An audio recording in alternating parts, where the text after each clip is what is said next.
So this is workshop number 3, video number 6, and we are talking about becoming an excellent employee. And this is step 3 of becoming an excellent employee, and that is leading by example. When people find out that I do training, or if I'm actually doing the training, one of the most common questions I ask is, how do I make this person do whatever it is they should be doing? How do I motivate this person? And my answer is always the same. All you can control is yourself, and you cannot motivate anyone. If you have kids, you know how hard it is to motivate them. You can bribe them, you can punish them, you can threaten them, but ultimately they only become motivated when they decide to. So don't waste time trying to motivate people. Focus all your energy on inspiring them.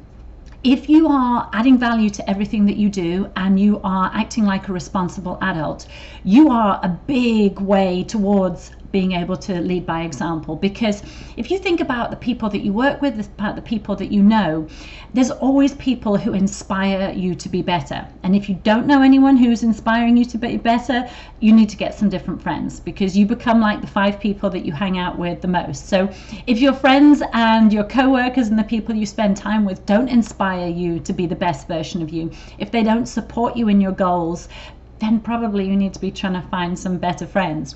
So when you lead by example, you are inspiring people to be better.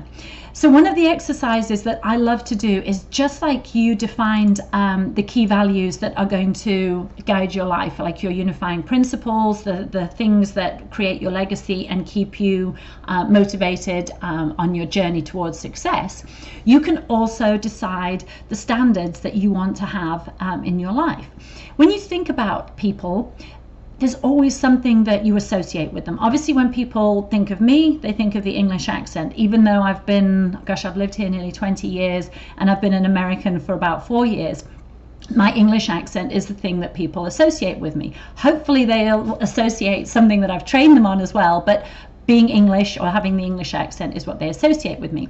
You will have co-workers who are super efficient, who are organized, or who have tons of energy, or are huge thinkers. And those people inspire you when you deal with them to do your best. If you deal with a customer who always has all their paperwork in line and organized and they deliver everything on time, you're going to step up to that level. So what is it that you want people to associate with you? Is it that you're always on time, that you always meet deadlines, that your work is completed to a very high standard? Do you have a let's figure it out attitude? Are you open to change? Will you do whatever needs to be done to get the job done? These are all things that people can associate with you, but you get to decide. And so take some time, probably only 4 or 5 minutes, or when you're driving home, think about the things that you want people to think when they hear your name. And so when you've decided what your personal standards are, the only way that you can actually manage people is to decide the action that you'll take when someone disregards your personal standard. So what I mean by that is, if, for example, lateness is an issue for you, all you do is make sure that you're always on time for meetings and you always start your meetings on time.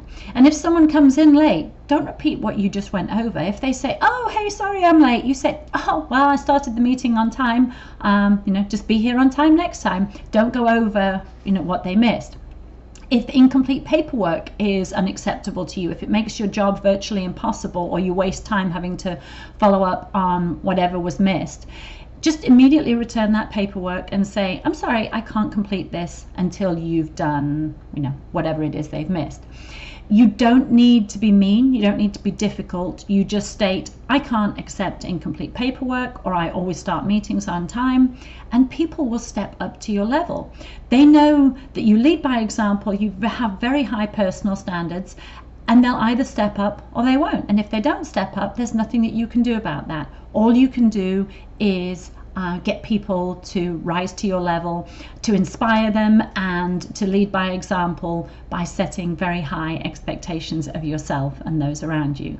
So decide what your personal standards are, and then decide the action that you will take when someone disregards them.